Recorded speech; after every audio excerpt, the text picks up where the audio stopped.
Hej alle sammen, velkommen til. Det er i dag søndag. Klokken er 07:35 om aftenen. Og jeg er stået op for en time siden cirka. Fordi at for 7 timer siden, der så det sådan her ud. Så velkommen til en ny dag her. Det er dag... Nu har jeg taget klarinet med.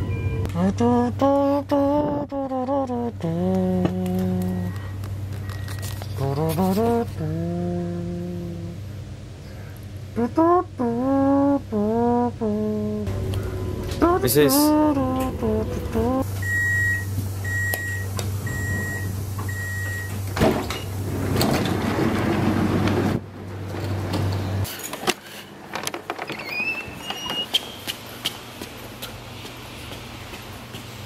Jeg var på vej hjem fra København af, eller Helsingør, for at være helt præcis. Jeg havde været henne til fødselsdag hos en af mine venner, der hedder Mads, som fyldte 18 år. Og så blev det sent, og så skulle jeg videre til NPF, som er sådan en kæmpe stor LAN-party, den sidste dag derhen.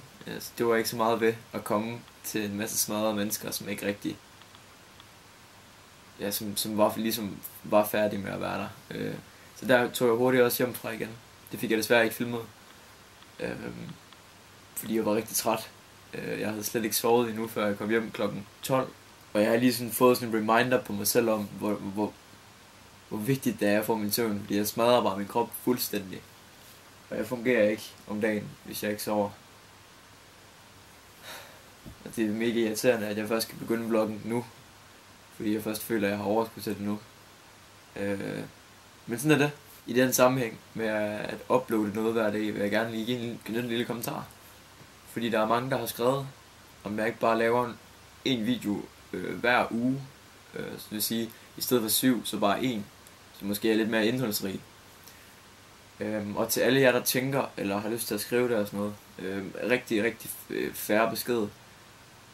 Fordi jeg kan godt sætte jer ind i det der med, at man gerne vil se noget, som ligesom, hvor der sker noget hele tiden. Men det er faktisk ikke det, min YouTube-kanal går ud på. Min YouTube-kanal går ikke ud på at underholde. Det går ud på sådan at kunne inspirere og kunne vise, hvordan et helt almindeligt dreng på 17, snart 18, lever sit liv. Så det er ikke fordi, at det er ikke meningen, at jeg gerne vil have jer til at grine. Jeg viser jer bare mit liv udadtil. Smid det op på YouTube. Og håber, I synes, det er sjovt at følge med på. Det ved jeg, der er nogen, som synes, så det er lækkert. Altid dejligt med lidt positiv respons. Og alle jer, som ikke mener, at det er spændende mere, så synes jeg, I ikke skal abonnere mere. Fordi det bliver bare træls for jer selv, hvis I ser, at der kommer videoer op hele tiden, som I alligevel ikke har lyst til at se. Det kender jeg selv med at abonnere til folk, som egentlig bare smider mere lort op, end man gider at kigge på. Så det er noget, I selv skal vurdere med jer selv, om I har lyst til at se mine videoer mere. Det er vigtigt at forstå, at I må meget gerne ikke abonnere mere. Det er ikke så meget det, der tæller for mig, og hvor mange abonnenter man har. Det er lige så meget det der med, jeg har sagt det mange gange før, det der produktiviteten ved at lave noget hver dag, det får mig lyst til at skabe noget. Når jeg sidder og kan redigere et eller andet hele tiden, så får jeg lyst til at lave noget.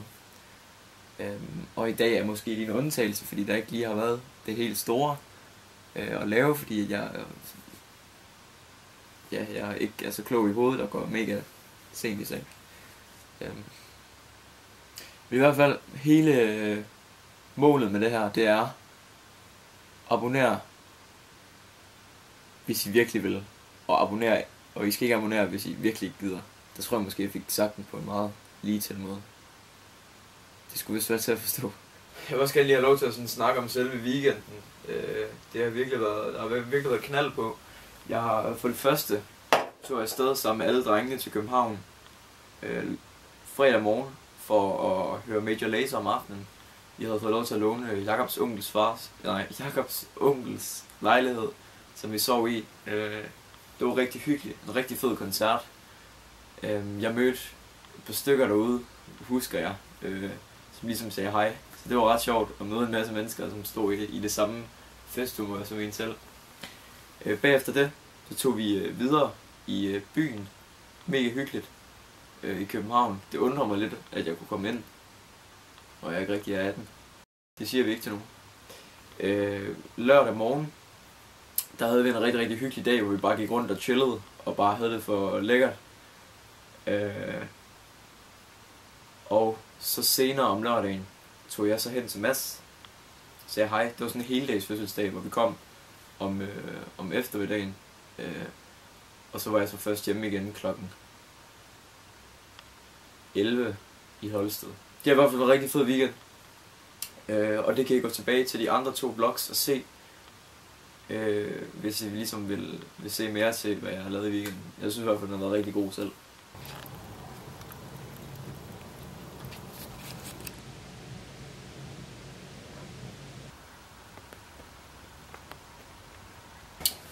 Så er det blevet sent.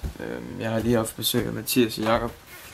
Vi har været i sådan et udendørs bad, som jeg har vist jer før. Det bliver man simpelthen så træt af. Man bliver sådan helt... Der var sådan noget badesalt i, som gør, at man bliver mega træt og afslappet i kroppen. Så den hedder den der nu i seng. Og så skal jeg tidligere op i morgen for at underskrive på en lejerkontrakt til mit nye kontor. Så det håber jeg snart, jeg kan begynde med at sætte i stand. Så det glæder mig rigtig meget til at vise jer. Vi ses alle sammen i morgen. Kan I hygge jer? Hej hej.